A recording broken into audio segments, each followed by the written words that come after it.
കർത്താവിൻ്റെ പരിശുദ്ധമായ നാമം വാഴ്ത്തപ്പെടുമാറാകട്ടെ. അനുഗ്രഹിക്കപ്പെട്ട ഈ നല്ല പ്രഭാതത്തിനായിട്ട് കർത്താവിന് സ്തോത്രം ചെയ്യുന്നു. ഈ പ്രഭാത സന്ദേശം കേൾക്കുന്ന എല്ലാ പ്രിയപ്പെട്ടവർക്കും വീണ്ടും വരുന്നവനായ ക്രിസ്തയേശുവിൻ്റെ നാമത്തിൽ എൻ്റെ പ്രഭാത വന്ദനങ്ങളെ ഈ നിമിഷം ഓർപ്പിക്കട്ടെ. പ്രാർത്ഥനയോടും ദൈവാശ്രയത്തോടും കൂടെ ഈ പ്രഭാത സന്ദേശത്തിലേക്ക് നിങ്ങളുടെ ശ്രദ്ധയെത്തിരിക്കുകയാണ്. 1 തെസ്സലോനിക്കർക്ക് എഴുതിയ ലേഖനം 5-ാം അധ്യായം അതിൻ്റെ 24-ാമത് വാക്യം.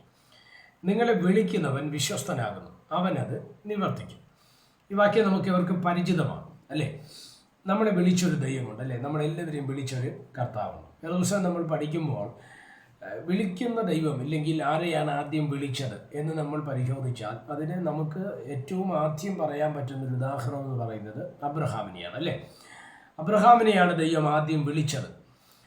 ഊരെന്ന പട്ടണത്തിൽ വിഗ്രഹത്തെ ഉണ്ടാക്കുകയും അതിനെ സേവിക്കുകയും ചെയ്തിരുന്ന അബ്രഹാമിനെ ദൈവം വിളിക്കുകയാണ്. ഞാൻ നിന്നെ കാണിപ്പാനിരിക്കുന്ന ദേശം നോക്കി പുറപ്പെടുക. ദൈവം വിളിച്ചതിൻ്റെ ആദ്യത്തെ ഉദാഹരണമാണ് അബ്രഹാമിനെയാണ് ദൈവം വിളിച്ചങ്ങനെ അവനെ വഴിയാത്രയിലൂടെ അപ്പോൾ കാണിപ്പാനിരിക്കുന്ന ദേശത്തേക്ക് നോക്കി പുറപ്പെടുക എന്ന് പറഞ്ഞ് ദൈവശബ്ദത്തിന് വിധേയപ്പെട്ട് അബ്രഹാം ദൈവത്തിൻ്റെ പുറകെ യാത്ര ചെയ്തു. അങ്ങനെയാണ് കനാൻ ദേശം എന്ന വാഗ്ദത്ത നാട്ടിലേക്ക് ദൈവം അബ്രഹാമിനെ കൊണ്ടുവരുവാൻ തക്കവണ്ണം ഇടയായത്. വഴിയിൽ ക്ലേശങ്ങളും പ്രയാസങ്ങളും പ്രതിസന്ധികളും ഒക്കെ കടന്നു വന്നു എങ്കിലും അതിന് നടുവിലൊന്നും പതരാതെ വിളിച്ച ദൈവത്തിൻ്റെ മുഖത്തേക്ക് നോക്കി യാത്ര ചെയ്ത ഒരു ദൈവമനുഷ്യനാണ് അബ്രഹാം. അതുകൊണ്ട് തന്നെ അദ്ദേഹത്തിൻ്റെ ജീവിതം ഒരിക്കലും താണുപോയില്ല. ദൈവം അദ്ദേഹത്തെ അനുഗ്രഹിപ്പാൻ ഏറ്റവും നല്ലൊരു അഡ്രസ്സുള്ള ഒരു മനുഷ്യനാക്കി ദൈവം അബ്രഹാമിനെ തീർത്തു അല്ലേ? മമ്രായുടെ തോപ്പിൽ എന്ന് പറഞ്ഞ് സ്തോത്രമല്ലെങ്കിൽ അവിടെ അറിയപ്പെട്ട ഒരു ദൈവമനുഷ്യനായിരുന്നു അബ്രഹാം. അതാണ് ദൈവം വിളിച്ചതിൻ്റെ പ്രത്യേകത എന്ന് പറയുന്നത്. ദൈവം നമ്മളെ വിളിച്ചിട്ടുണ്ടെങ്കിൽ അത് നിവർത്തിപ്പാൻ ദൈവം ശക്തനാണ്. നമ്മുടെ ജീവിതയാത്രയിൽ ക്ലേശങ്ങൾ വരും. ആരാൻ നമ്മുടെ ജീവിതത്തിൽ വരും. അപ്പനായ തേരഹ് അബ്രഹാമിൻ്റെ ജീവിതത്തിൻ്റെ യാത്രയ്ക്ക് വിരോധമായി നിന്ന ചില മേഖലകൾ പോലും അബ്രഹാമിൻ്റെ ജീവിതത്തിനകത്ത് ഉണ്ടായിട്ടുണ്ട്. എന്നാൽ അവിടെയെല്ലാം ദൈവത്തിൻ്റെ വിശ്വസ്തമായ കരം അവനോട് കൂടെയിരുന്നു. ദൈവത്തിൻ്റെ പുറകെ അവൻ യാത്ര ചെയ്തതുകൊണ്ട് ദൈവം അബ്രഹാമിനെ നടത്തുവാൻ തക്കവണ്ണം ഇടയായി. എന്നെ ശ്രദ്ധിക്കാൻ ദൈവമക്കളെ, വഴിയിൽ ക്ലേശങ്ങൾ, പ്രയാസങ്ങൾ, പ്രതിസന്ധികൾ, ബുദ്ധിമുട്ടുകളൊക്കെ വരുമെന്നുള്ളത് സത്യമാണെങ്കിലും ഒരു കാര്യം ഞാൻ നിങ്ങളോട് പറയാൻ ആഗ്രഹിക്കുന്നത്, നമ്മുടെ ജീവിതത്തിനകത്ത് എന്തെല്ലാം തടസ്സങ്ങൾ, എന്തെല്ലാം പ്രയാസങ്ങൾ, എന്തെല്ലാം പ്രതിസന്ധികൾ കടന്നു വന്നാലും അതിനെ നടത്തുവാൻ കഴിയുന്നൊരു ദൈവം അതാണ് പറഞ്ഞത്, വിളിക്കുന്നവൻ വിശ്വസ്തനാകുന്നു, അവനത് നിവർത്തിക്കും. അബ്രഹാമിനെ ദൈവം വിളിച്ചു. എന്തിനാണ്?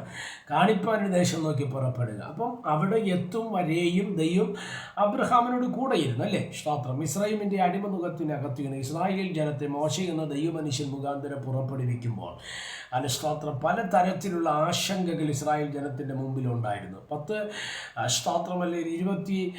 8 ലക്ഷത്തോളം 6 ലക്ഷത്തോളം വരുന്ന പുരുഷന്മാർ സ്തോത്രം. അങ്ങനെ കണക്ക് കൂട്ടി 25-30 ലക്ഷം വരുന്ന ഒരു ഹാൾ, സ്ത്രീകളും പുരുഷന്മാരും അല്ലെങ്കിൽ കുഞ്ഞുങ്ങൾ ഉൾപ്പെടെ 25-30 ലക്ഷം വരുന്ന ജനം. ഈ ജനത്തിന് മരുഭൂമിയിൽ എവിടെ നിന്ന് ആഹാരം, വെള്ളം, ഇതെല്ലാം അവരുടെ ഭാരമായിരുന്നു. എന്നാൽ സ്തോത്രം ആവർത്തന പുസ്തകത്തിലേക്ക് വരുമ്പോൾ ദൈവം പറഞ്ഞൊരു വാക്കുണ്ട്, മരുഭൂമിയിൽ അവരുടെ ചെരുപ്പ് തേഞ്ഞു പോയില്ല, അവരുടെ വസ്ത്രം പഴകിപ്പോയില്ല, അവരുടെ ഗോത്രങ്ങളിൽ ഒരു ബലഹീനനും ഉണ്ടായിരുന്നില്ല. സ്തോത്രം. എല്ലാവരും ആരോഗ്യവാന്മാരായിരുന്നു. ഒരു പ്രയാസം അവർക്ക് വന്നില്ല. പാറയെ പുലർന്നു വെള്ളം കൊടുത്ത് മരുഭൂമിയിൽ മന്ന കൊണ്ട് ദൈവം പോഷിപ്പിച്ചു.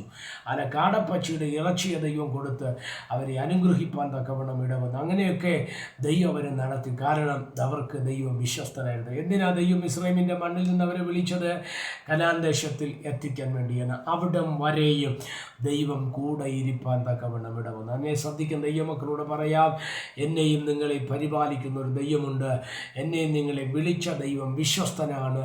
ദൈവം അത് നിവർത്തിപ്പാൻ തക്കവണ്ണം ശക്തനാണ്. ഒരിക്കലും വഴിയിൽ വിട്ടേച്ച് പോകുന്ന ഒരു കരത്തെയല്ല നമ്മൾ മുറുകെ പിടിച്ചിരിക്കുന്നത്. ദൈവത്തിൻ്റെ കരം നിന്നെ പിടിച്ചിട്ടുണ്ടെങ്കിൽ നിൻ്റെ ജീവൻ്റെ നിൻ്റെ ശരീരത്തിൽ നിന്ന് ശ്വാസം മാറുവോളം അവൻ്റെ കരം നിന്നോട് കൂടെയിരിക്കും. അവൻ വിശ്വസ്തനായ ദൈവമാണ്. കർത്താവ് നമ്മളെ സഹായിക്കട്ടെ.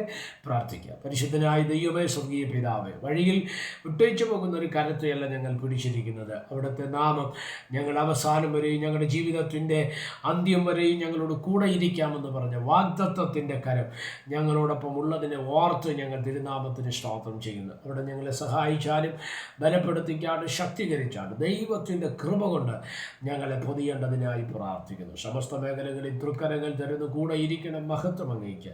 യേശു കർത്താവിൻ്റെ നാമത്തിൽ പ്രാർത്ഥനകളെ കേൾക്കണം. സ്വർഗീയ നല്ല പിതാവേ, എല്ലാവരെയും ദൈവം അനുഗ്രഹിക്കട്ടെ. God bless you.